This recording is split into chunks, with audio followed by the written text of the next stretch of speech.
صلیبیوں نے خوش فہمیوں میں مبتلا ہو کر جہازوں کو ہجوم کی صورت میں اکٹھا کر دیا تھا اور وہ سلطان ایوبی کے پھندے میں آ گئے تھے۔ دن کے وقت اگلے جہاز کو جو ماہی گیر ملے تھے وہ علی بن سفیان کے محکمے کے آدمی تھے۔ یہ قدرتی سی بات تھی کہ سمندر میں ماہی گیر ملے تو صلیبی کپتان نے ان سے معلومات حاصل کی۔ ماہی گیروں نے غلط معلومات دیں۔ انہوں نے صرف یہ بات ٹھیک بتائی کہ مصری بیڑا یہاں سے دور ہے۔ وہ واقعی دور تھا۔ سلطان ایوبی نے اپنے امیر البحر کو بتا دیا تھا کہ وہ سمندر پر نظر رکھے، کسی بھی وقت حملہ آ جائے گا۔ امیر البحر نے دیکھ بھال کا اچھا انتظام کر رکھا تھا۔ اسے قبل از وقت پتہ چل گیا تھا کہ صلیبی بیڑا سمندر کے وسط تک آ گیا ہے۔ چنانچہ امیر البحر اپنے چند ایک جنگی جہاز جن میں آتشین گولے پھینکنے والی منجنیقیں تھیں ایک طرف دور لے گئے تھے۔ انہوں نے بادبان بھی اتار لیے تھے اور مستول بھی، تاکہ دور سے جہاز نظر نہ آ سکیں۔ ان کی بجائے انہوں نے ایک ایک چپو پر دو دو آدمی لگا دیے تاکہ رفتار تیز رہے۔ شام کے بعد جب صلیبی بیڑا ساحل کے قریب گیا تو امیر البحر نے مستول بھی چڑھا دیے اور بادبان بھی، اور چپوں کی رفتار بھی تیز رکھی۔ اس طرح وہ صلیبی بیڑے کے عقب میں عین اس وقت پہنچ گئے جب صلیبیوں نے اپنے جہاز ایک دوسرے کے ساتھ ملا دیے تھے۔ صلیبیوں کو دوسرا دھوکہ ان ماہی گیروں نے دیا تھا جو سکندریہ سے روانہ ہوئے تھے۔ انہوں نے صلیبی کمانڈر سے کہا تھا کہ وہ ان کے جاسوس ہیں۔ انہوں نے بتا دیا تھا کہ سکندریہ میں کوئی فوج نہیں۔ حقیقت یہ تھی کہ شہر کے ان مکانوں میں جو سمندر کی طرف تھے وہاں صرف فوج تھی۔ شہریوں کو محفوظ حصے میں بھیج دیا گیا تھا۔ سلطان ایوبی کا امیر البحر بہت تھوڑے جہاز لے کر گیا تھا۔ انہوں نے نقصان تو بہت کیا، لیکن دشمن کے کئی ایک جہاز بچ کر نکل گئے۔ دوسروں نے مقابلہ کیا۔ جلتے جہازوں نے رات کو دن بنا دیا تھا۔ اس روشنی میں سلطان ایوبی کے جہاز بھی نظر آنے لگے تھے۔ ان میں سے ایک جہاز صلیبیوں کی منجنیقوں کی زد میں آ گیا۔ امیر البحر نے اپنے جہازوں کو پیچھے ہٹانا شروع کر دیا، کیونکہ دشمن جہازوں کے افراد کی سہولت سے فائدہ اٹھاتے ہوئے گھیرا ڈالنے کی کوشش کر رہا تھا۔ سکندریہ میں سلطان ایوبی کے جانبازوں نے جوش میں آ کر ساحلوں پر ہلہ بول دیا اور جہازوں پر آتشین تیر پھینکنے لگے۔ یہ جانباز مصر کی فوج کے اس تیسرے حصے کے تھے جسے سلطان ایوبی نے اپنے ہاتھ میں لے رکھا تھا۔ انہیں غیر فوجی لباس میں سکندریہ میں مکانوں میں مورچہ بند کیا گیا تھا اور نہایت خاموشی سے شہریوں کو دوسرے مکانوں میں منتقل کر دیا گیا تھا۔ سلطان ایوبی عقل اور دھوکے کی جنگ لڑ رہے تھے اور کم سے کم طاقت استعمال کر رہے تھے۔ انہوں نے ابھی خاصی نفری اپنے زیر کمان ریزرو میں رکھی ہوئی تھی۔ رات بھر یہ جنگ جاری رہی۔ سمندر میں کئی جہاز جل رہے تھے۔ وہاں قیامت کا منظر بنا ہوا تھا۔ صلیبی بیڑا چونکہ زیادہ تھا، بلکہ سلطان ایوبی کے جہازوں کی نسبت بہت ہی زیادہ تھا، اس لیے صلیبی جہاز تباہی سے نکل کر مسلمانوں کے جہازوں کو گھیرنے کی کوشش کر رہے تھے۔ صورت گھیرے والی بن گئی تھی۔ رات کو پتہ نہیں چلتا تھا کہ اپنے جہازوں کی کیفیت کیا ہے۔ سلطان ایوبی وہاں موجود تھے۔ انہوں نے اپنے ان جہازوں کو جنہیں انہوں نے محفوظہ کے طور پر رکھا ہوا تھا حکم بھیج دیا کہ صلیبی جہازوں کو دور کا چکر کاٹ کر الجھائیں۔ رات کے پچھلے پہر باقی جہاز بھی معرکے میں شریک ہو گئے۔ اس میں بہادری تو ان ملاحوں کی تھی جو چھوٹی چھوٹی کشتیوں میں اپنے جہازوں کو تیر، آتش کی مادہ اور گولے پہنچا رہے تھے۔ اپنے جہازوں کو ڈھونڈنا بہت ہی مشکل کام تھا۔ صبح طلوع ہو رہی تھی جب امیر البحر ایک کشتی میں ساحل پر آئے۔ ان کے ساتھ چند ایک بحری سپاہی تھے۔ امیر البحر کے کپڑے خون سے لال تھے اور ان کی ایک ٹانگ جھلسی ہوئی تھی۔ ان کا جہاز نظر آتش ہو گیا تھا اور وہ چند ایک جوانوں کو سمندر سے نکال لائے تھے۔ انہوں نے سلطان ایوبی کو بڑی عجلت میں مارکے کی صورتحال بتائی، جو مختصراً یہ تھی کہ اس کے آدھے جہاز تباہ ہو چکے تھے، لیکن صلیبیوں کو اتنا زیادہ نقصان پہنچایا جا چکا تھا کہ وہ زیادہ دیر لڑنے کے قابل نہیں رہے تھے۔ سلطان ایوبی نے اسے بتایا کہ باقی جہازوں کو بھی بھیج دیا گیا ہے۔ یہ اقدام امیر البحر کی خواہش اور ضرورت کے عین مطابق تھا۔ اس نے سلطان ایوبی سے کہا، صلیبیوں کو سب سے زیادہ نقصان وہ بوجھ دے رہا ہے جو انہوں نے جہازوں میں لاد رکھا ہے۔ رسد کے علاوہ ان کے جہازوں میں فوج بھی ہے اور بعض جہازوں میں گھوڑے ہیں۔ اس بوجھ کی وجہ سے ان کے جہاز رفتار میں نہیں آتے اور گھومنے میں دیر لگاتے ہیں۔ میرے جہاز خالی ہیں۔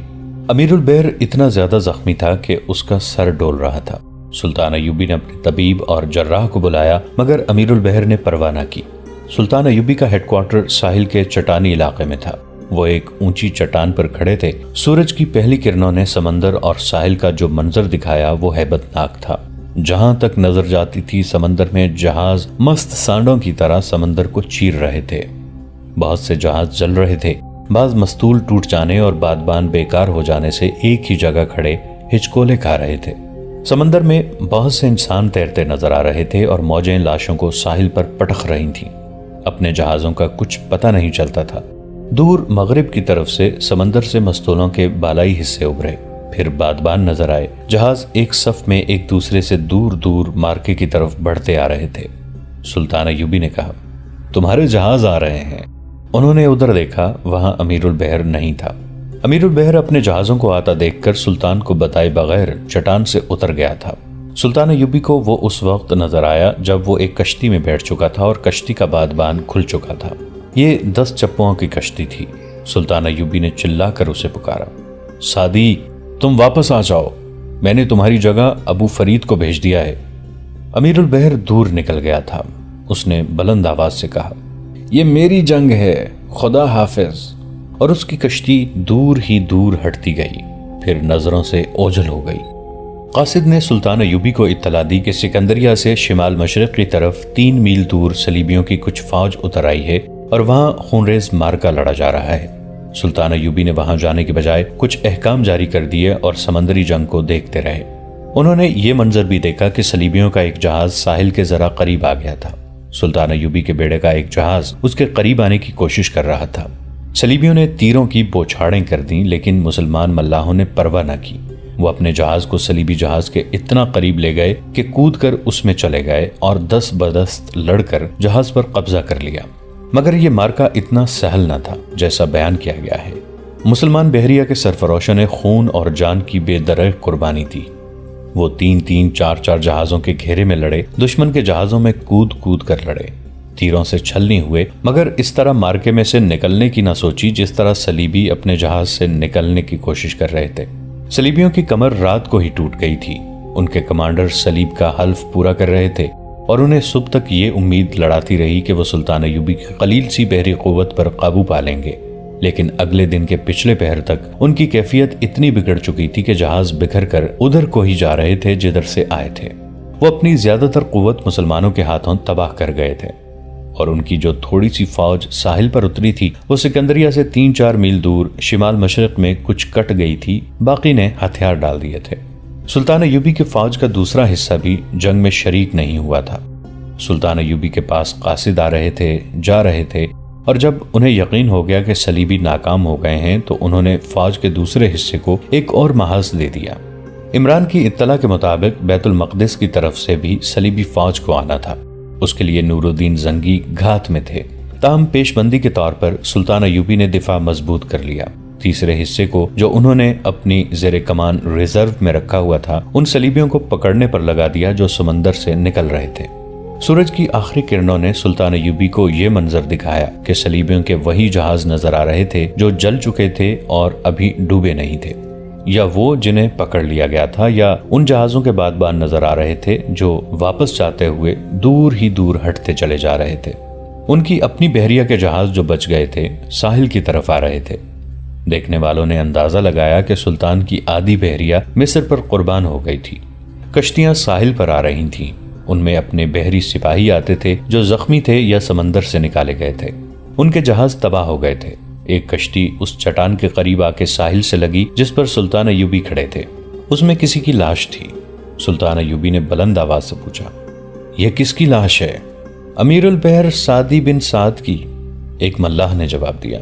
سلطان ایوبی دوڑ کر نیچے اترے، لاش سے کپڑا ہٹایا۔ ان کے امیر البحر کی لاش خون سے لال ہو چکی تھی۔ ملاحوں نے بتایا کہ امیر البحر نے ایک جہاز تک پہنچ کر بحریہ کی کمان لے لی تھی اور جنگ لڑاتے رہے۔ انہوں نے اس جہاز پر اپنی کمان کا جھنڈا چڑھا دیا تھا۔ غالباً یہی وجہ تھی کہ صلیبیوں کے 4 جہازوں نے انہیں گھیر لیا۔ ان میں سے 2 تباہ ہوئے اور امیر البحر کا جہاز بھی تباہ ہو گیا۔ اس وقت تک مارکا ختم ہو چکا تھا۔ سلطان ایوبی نے امیر البحر کی لاش کا ہاتھ چوما اور کہا، تم سمندر کے فاتح ہو، میں کچھ بھی نہیں۔ انہوں نے جہاں یہ حکم دیا کہ دشمن کے جو جہاز پیچھے رہ گئے ہیں ان سے سامان نکالا جائے، وہاں جذباتی لہجے میں کہا، تمام کشتیاں سمندر میں ڈال دو اور کسی شہید کی لاش سمندر میں نہ رہے۔ انہیں یہیں دفن کرنا جہاں بحر روم کی ہوائیں ان کی قبروں کو ٹھنڈا رکھیں۔ بحری شہیدوں کی تعداد کم نہیں تھی۔ بیت المقدس سے صلیبیوں کی فوج کوچ کر چکی تھی اور آدھا راستہ طے کر آئی تھی۔ انہیں کچھ خبر نہیں تھی کہ ان کی بحریہ اپنے انجام کو پہنچ چکی ہے۔ اس کے قلب میں صلیبیوں کا مشہور جنگجو حکمران رینالٹ تھا۔ اس کی فوج کے بھی 3 حصے تھے، ایک آگے تھا، دوسرا کچھ دور پیچھے، درمیان میں، اور تیسرا بہت دائیں کو ہٹ کر آ رہا تھا۔ اس کی متحدہ کمان رینالٹ کے پاس تھی اور اسے یہ توقع تھی کہ وہ سلطان ایوبی کو بے خبری میں جا لے گا۔ تصوروں میں اسے قاہرہ نظر آ رہا تھا۔ گھوڑا گاڑیوں کے قافلے رسد بھی ساتھ لا رہے تھے۔ سکندریہ بہت دور شمال مشرق میں ایک وسیع خطہ ریت اور مٹی کے ٹیلوں اور نشیب و فراز کا ہوا کرتا تھا۔ 8 صدیوں نے اس خطے کو اب ویسا نہیں رہنے دیا۔ اس کے قریب باقی علاقہ صحرا تھا اور اس صحرا میں پانی بھی تھا۔ رینالٹ نے ایک پڑاؤ ڈالا اور اس کی فوج کا اگلا حصہ آگے نکل گیا تھا۔ دائیں طرف والا حصہ دور تھا۔ آدھی رات کا وقت ہوگا، رینالٹ کے کیمپ میں قیامت برپا ہو گئی۔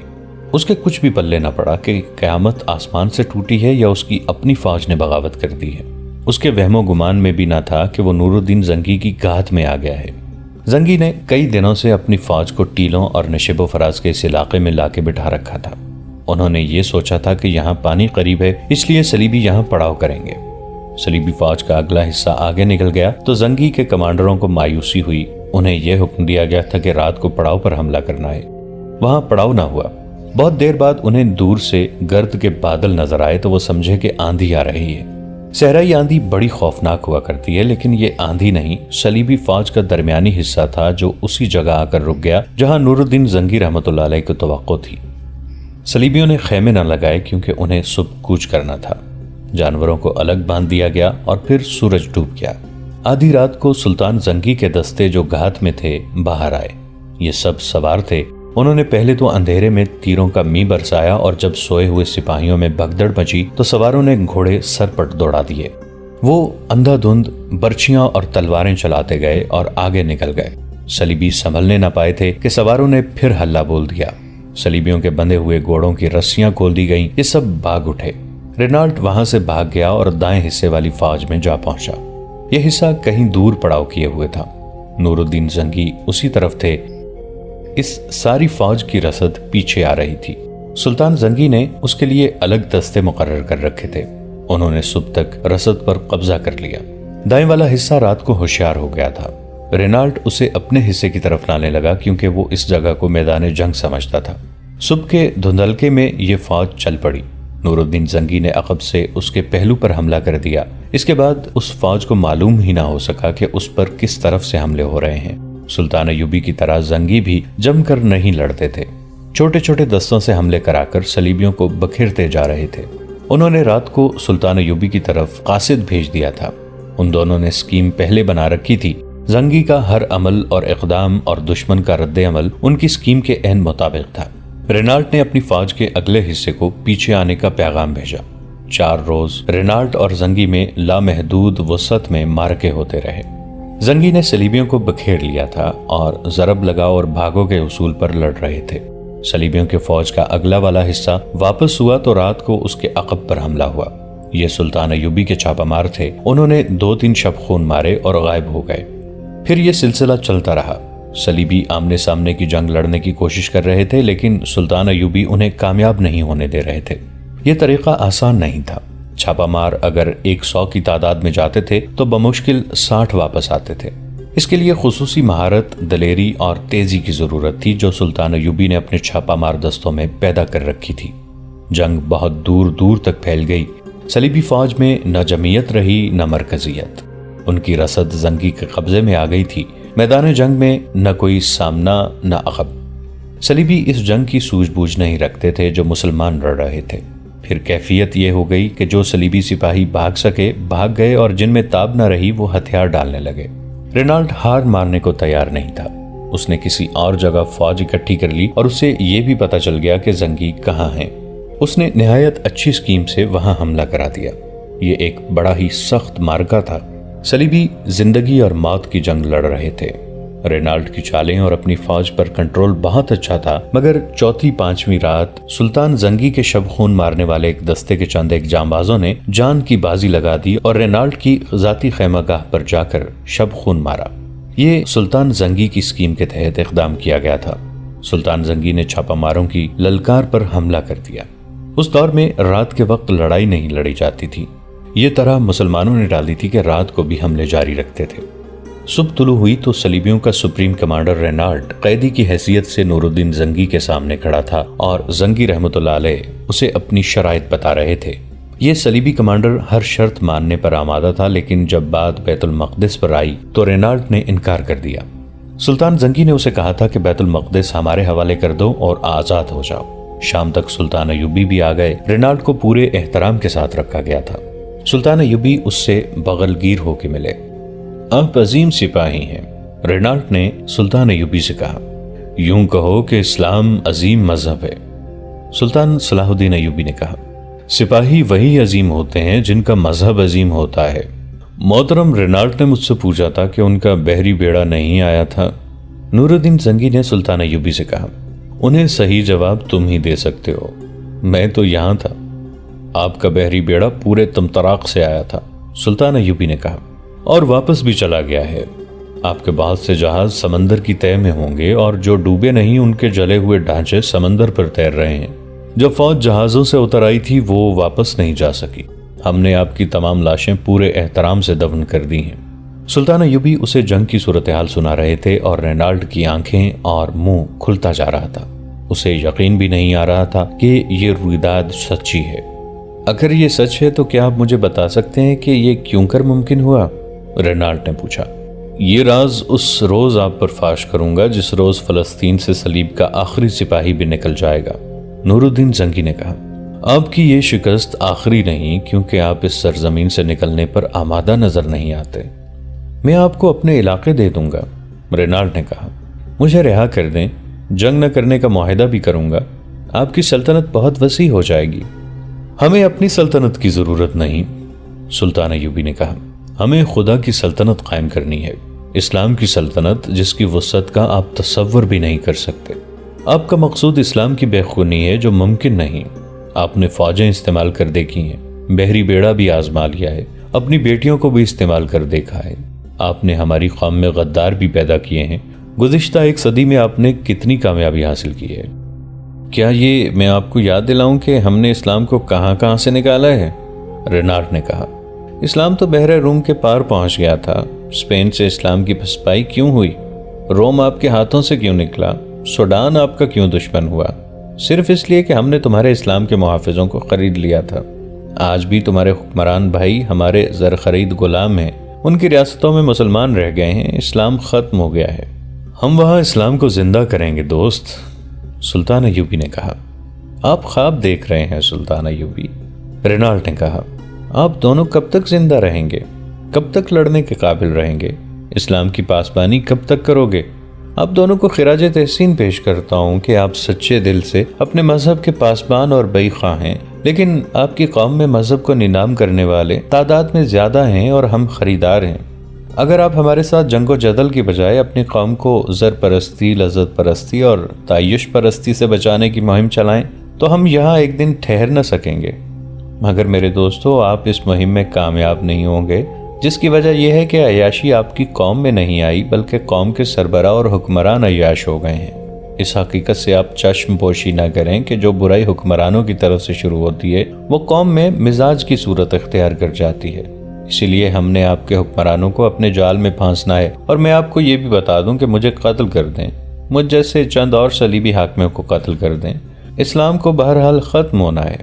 میں نے جس مرض کا زہر آپ کی قوم کی رگوں میں ڈال دیا ہے وہ بڑھے گا، کم نہیں ہوگا۔ وہ ایسی حقیقت بیان کر رہا تھا جس سے نورالدین زنگی رحمۃ اللہ علیہ اور سلطان صلاح الدین ایوبی رحمۃ اللہ علیہ انکار نہیں کر سکتے تھے۔ تاہم وہ صلیبیوں پر بہت بڑی فتح حاصل کر چکے تھے، اور ایک صلیبی بادشاہ جو صلیبیوں کا سپریم کمانڈر تھا ان کے پاس جنگی قیدی تھا۔